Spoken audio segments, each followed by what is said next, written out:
Assalamualaikum warahmatullahi wabarakatuh. Ini adalah pokok bahasan kita yang pertama di kelas 11 semester 3, yaitu dinamika rotasi dan kesetimbangan benda tegar.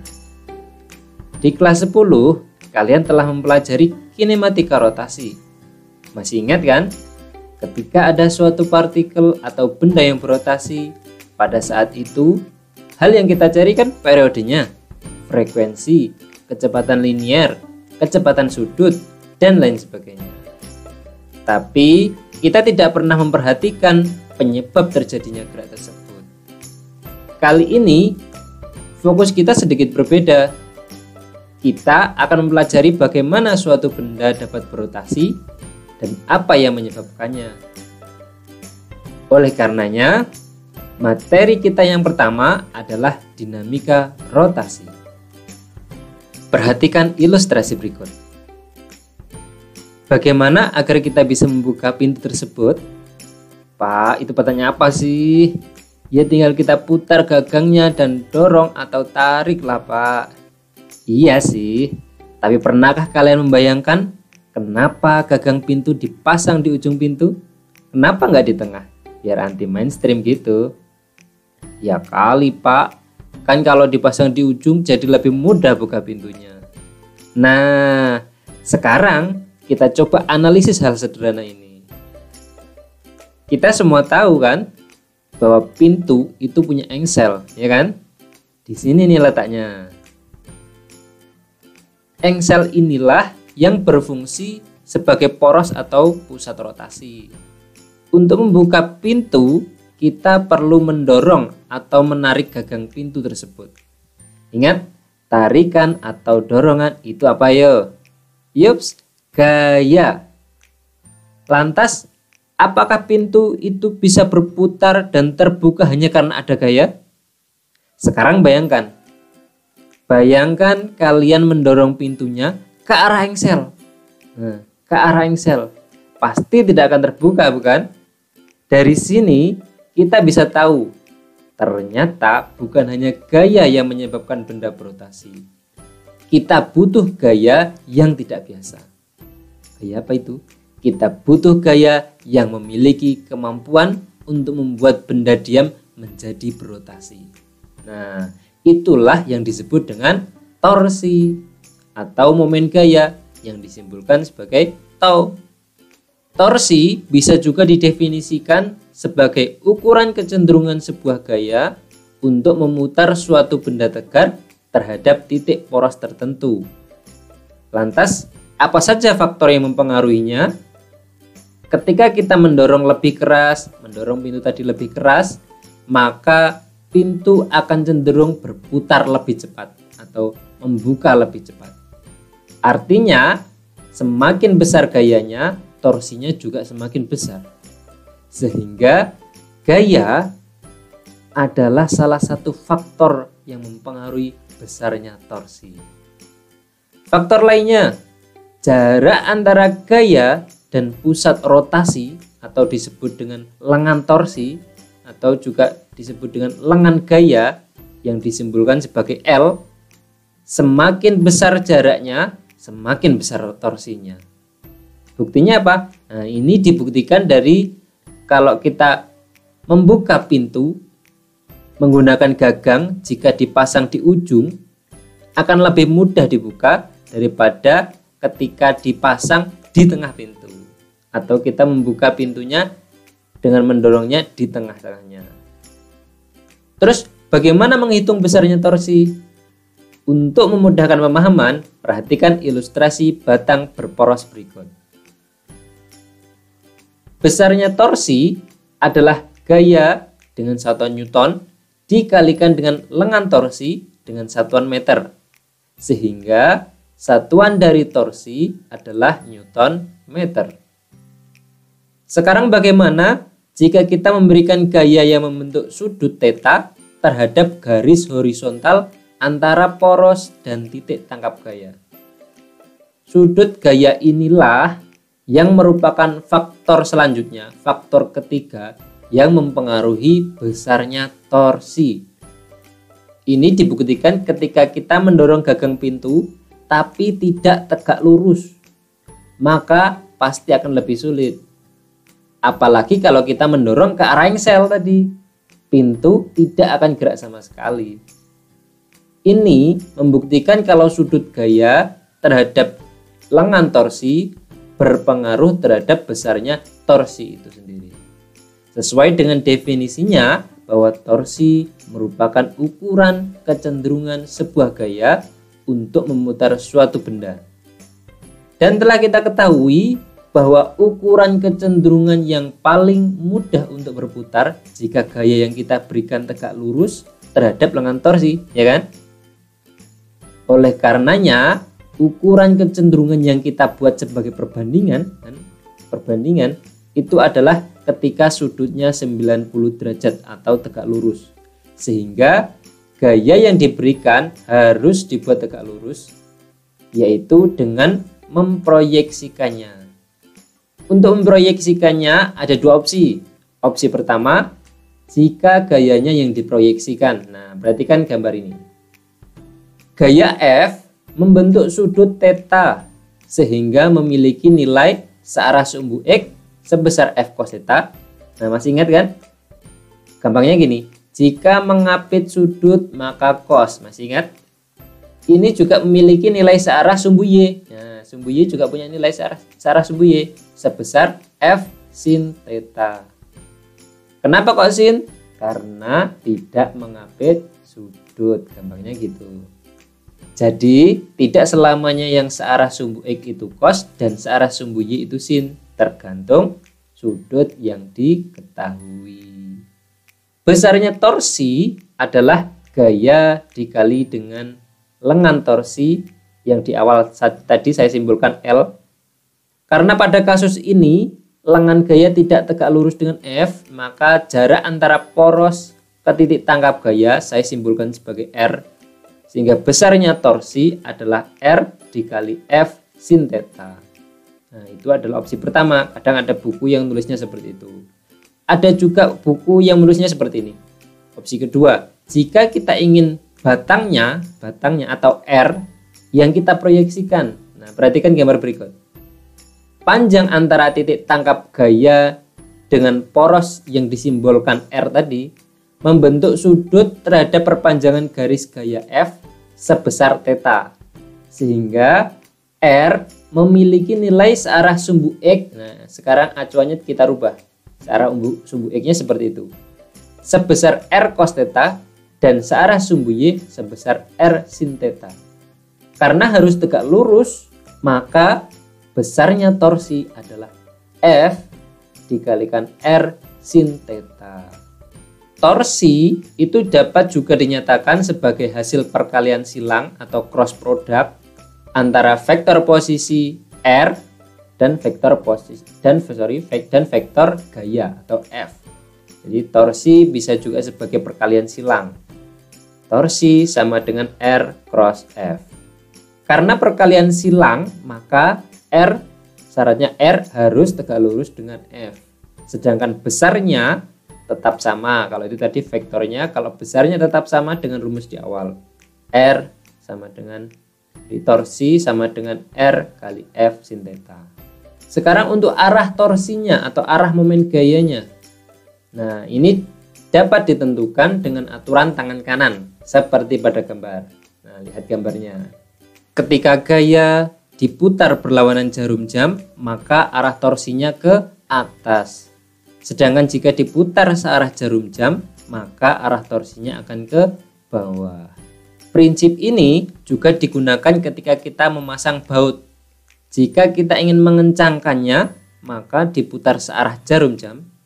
Jika kita ingin melepas bautnya, maka harus diputar berlawanan jarum jam. Terus bagaimana jika pada suatu benda yang berporos itu bekerja gaya lebih dari satu? Nah, seperti pada gambar ini. Maka besarnya resultan torsi atau resultan momen gayanya sama dengan jumlah seluruh torsi yang bekerja pada benda berporos tersebut. Untuk menentukan kecenderungan berputarnya suatu benda, dibuatlah suatu perjanjian di mana momen gaya akan bernilai positif jika benda cenderung berputar searah dengan putaran jarum jam, dan bernilai negatif jika benda cenderung berputar berlawanan arah jarum jam. Jadi ini adalah hanya sekedar perjanjian saja, perjanjian kita sendiri. Artinya kadang ada beberapa buku yang membuat perjanjiannya adalah sebaliknya. Jadi jangan bingung dengan itu. Nah, untuk lebih memahami materi tentang momen gaya, mari kita coba latihan soal berikut. Yang pertama, Anda ingin melepas baut dengan kunci pas seperti pada gambar. Nah, lihat di gambar. Jika tangannya tepat di ujung kunci pas dan diperlukan gaya 10 Newton, maka tentukan momen gaya yang dibutuhkan. Gimana cara mengerjakannya? Nah, kita identifikasi terlebih dahulu apa yang diketahui dari soal. Dari soal kita bisa mengetahui besarnya gayanya adalah 10 Newton. Kemudian besarnya R atau jarak antara poros ke titik tangkap gayanya adalah 20 cm atau bisa kita konversi menjadi 0,2 meter, dan sudut gayanya adalah 30 derajat. Yang ditanyakan adalah momen gaya yang dibutuhkan. Nah, kalau membentuk sudut berarti tinggal saja kita proyeksikan F-nya menjadi F sin 30 dikalikan dengan R-nya, sehingga didapat nilai momen gayanya adalah 1 Newton meter. Oke. Soal yang kedua, pada batang AB panjangnya 3 meter, bekerja 3 gaya seperti pada gambar. Tentukan momen gaya yang bekerja pada batang jika engselnya yang A di titik O, B di titik A, selanjutnya di titik C. Nah, kita identifikasi terlebih dahulu gaya-gayanya atau besaran-besarannya. Yang pertama ada FA, gaya A sebesar 30 Newton, gaya B sebesar 100 Newton, gaya C sebesar 40 Newton, jarak antara A ke B adalah 3 meter, jarak antara A ke O adalah sama dengan R atau jarak O ke C, dan jarak C ke B sama dengan 1 meter. Sudut di C 30 derajat, sudut di B adalah 37 derajat. Yang permasalahannya A, ditanyakan resultan momen gaya atau momen gaya di titik jika engselnya di titik O. Maka caranya terlebih dahulu kita masukkan yang nilainya positif, yaitu yang searah jarum jam. Ini yang A dulu ya. Searah jarum jam berarti di situ ada gaya C. Karena gaya C miring sehingga kita harus proyeksikan FC sin 30 derajat dikalikan dengan jarak antara O ke C. Terus mana lagi yang nilainya positif, yang searah? Ya, benar sekali, torsi di A. Torsi di A karena sudah tegak lurus sehingga tidak perlu kita cari nilai sinus atau kosinusnya, maka FA dikalikan R, jarak antara A ke O. Kemudian yang positif lagi tidak ada, tinggal yang negatif, gaya B, torsi karena adanya gaya B, sehingga dikurangi FB sin 37 dikalikan jarak antara O ke B, sehingga tinggal masukkan nilainya, didapat minus 70 Newton meter. Apa artinya minus? Iya, minus menunjukkan bahwa dia berputar berlawanan jarum jam. Begitu pula yang B, jika porosnya adalah di titik A, maka gaya di A-nya sendiri atau torsi di A oleh gaya A itu adalah 0, sehingga tidak perlu kita masukkan. Langsung pada gaya di C, torsi oleh gaya di C, dikalikan sin 30, FC sin 30 dikalikan dengan jarak antara A ke C, dikurangi dengan torsi oleh gaya B. Kemudian hasilnya adalah demikian. Jika kita masukkan angkanya, didapatkan nilainya adalah min 140 Newton meter. Menunjukkan nilainya min 140 berarti menunjukkan arah putarannya berlawanan jarum jam. Yang C juga begitu. Bagaimana jika porosnya ada di titik C? Maka gaya oleh maka torsi oleh gaya C nilainya adalah 0. Sehingga tidak perlu kita masukkan, tinggal torsi oleh gaya A dan torsi oleh gaya B. Karena gaya B-nya itu ke atas, atau di situ kalau kita gambarkan di porosnya di C, maka dia berlawanan jarum jam sehingga nilainya minus. Sehingga kalau kita masukkan angkanya didapatkan 0. Apa artinya 0 Newton meter itu? Berarti benda tersebut tidak berputar, seperti itu. Kita lanjut pada subbab selanjutnya, subbahasan selanjutnya. Pada subbahasan yang pertama tadi kita berbicara torsi jika hanya ada satu gaya saja. Kemudian ketika gayanya membentuk sudut. Terus yang ketiga itu tadi ketika lebih dari satu gaya tapi tidak berpasangan.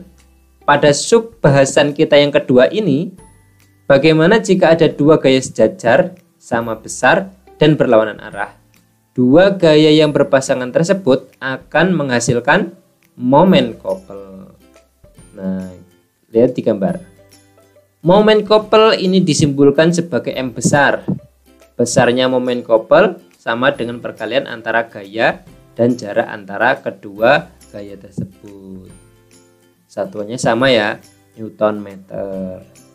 Momen couple ini juga perjanjiannya.